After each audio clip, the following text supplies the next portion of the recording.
咁啊，出咗新歌之後，我覺得我而家感覺就係繼續要再更加努力咯，因為呢個只係第一步起咗，咁啊，仲有好多嚟緊嘅創作咧，要跟住去做，係啦，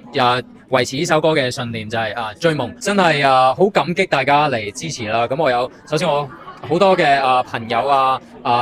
康哥哥Rita 老師二家姐好多嘅朋友嚟支持我，所以我呢個感覺到真係好溫暖。咁我哋揀咗叫做樹懶與樹熊啦，其實因為我哋想用呢兩個動物去代表追夢。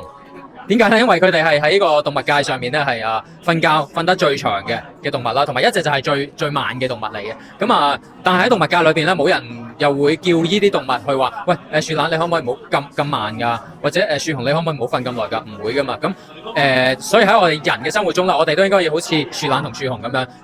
即係想講就係追夢，你唔怕慢咯，有夾過嘅，同埋係